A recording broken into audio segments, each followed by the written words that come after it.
El futuro es mío sin mirar atrás. Si alguna vez sentiste que la fe se te escapaba de las manos, no estás solo. Aquí te traemos palabras que pueden sacudirte, hacerte pensar y, tal vez, devolverte la esperanza. ¿Y si la fe no es solo cuestión de sentimientos, sino de razones sólidas? ¿Y si lo que creías perdido aún sigue ahí, esperando ser redescubierto? Exploraremos reflexiones impactantes sobre la duda, la razón y la fe, con respuestas que pueden sorprenderte. No importa cuántas preguntas tengas o cuántas veces hayas sentido que Dios está lejos. Tal vez, después de escuchar estas palabras, descubras que Él nunca se ha ido. ¿Te animas a cuestionar tus propias dudas y ver la fe desde otra perspectiva? Acompáñanos en este viaje de reflexión. La acción de la gracia se ve clarísimamente en las conversiones repentinas. Son los casos de San Pablo y André Frossard. San Pablo fue derribado al aparecérsele Jesucristo cuando iba camino de Damasco para perseguir a los cristianos, y de perseguidor se convirtió en apóstol. André Frossard entró ateo en una iglesia en busca de un amigo y salió creyente por una gracia tumbativa a lo San Pablo. Una palabra sobre los que pierden la fe. Primero, nadie pierde la fe sin culpa. Dice el Concilio de Trento, Dios no abandona a nadie si no es Él abandonado primero. Segundo, dice el Concilio Vaticano I, nadie tiene causa justa para dejar la fe. La culpa que lleva a la pérdida de la fe es clara o voluntaria en causa. Es decir, son pecados que llevan a la pérdida de la fe, como la soberbia, la lujuria, la curiosidad leyendo libros contrarios a la fe, donde se ridiculiza la religión y se mezcla lo falso con lo irónico. Así la fe se tambalea. Obstáculos de la fe. Como dije antes, la soberbia. Hay personas engreídas que se creen que solo puede ser verdad lo que ellos entienden. Esto es absurdo. Hay muchas cosas que son verdad y nosotros no las entendemos. Y prescindo de los milagros teológicos en muchas cosas de la vida.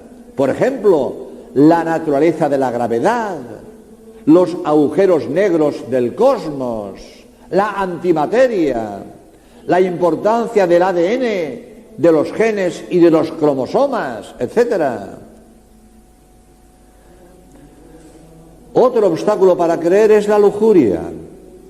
Esto lo afirma una larga experiencia. Pero además, ya lo dijo Cristo, solo los limpios de corazón verán a Dios.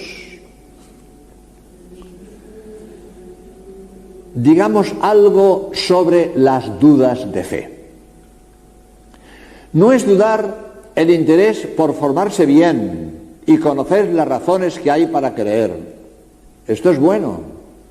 Todos deberíamos tener una cultura religiosa del mismo nivel que nuestra cultura humana.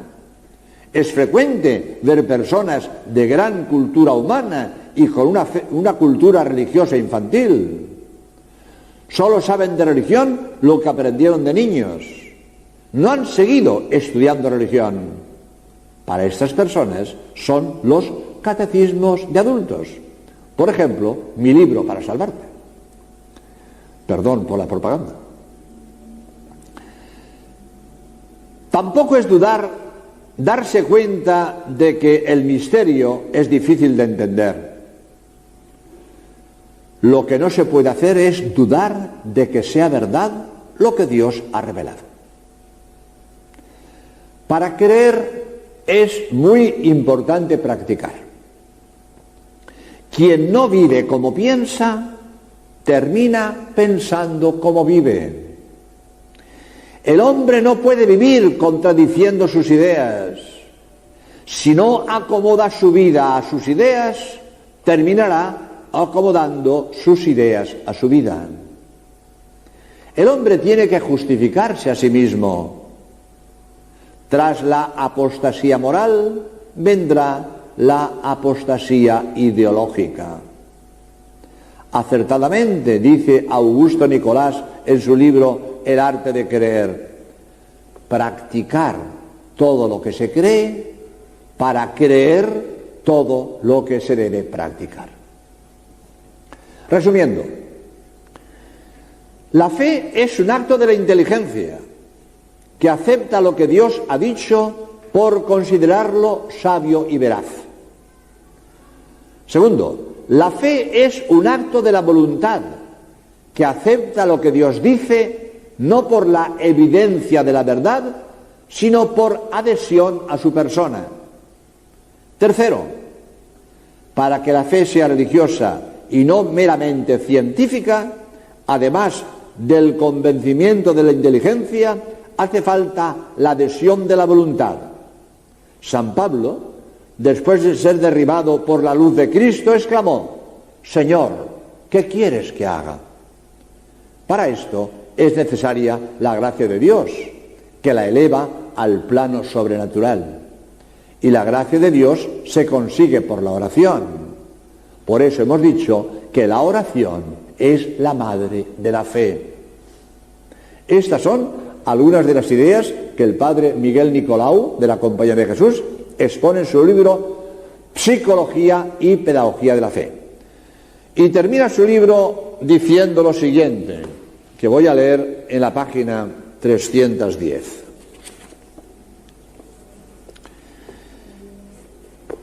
Si los cruzados de hoy superan las luchas que pelean por Jesucristo para volverle al reinado de la sociedad, las superan por la fe. Si los jóvenes y los seglares fervientes conciben alientos de santidad heroica que emule las proezas de sus mayores, las conciben por la fe. Si los sacerdotes perseveran en su ministerio de reconciliación del humano linaje y en la caridad sacrificada por sus prójimos, perseveran por la fe. Si los misioneros acuden a los confines del Oriente y Occidente para llevar la doctrina de Jesucristo a los pueblos más remotos, son heraldos de la fe, les dirige la antorcha de la fe.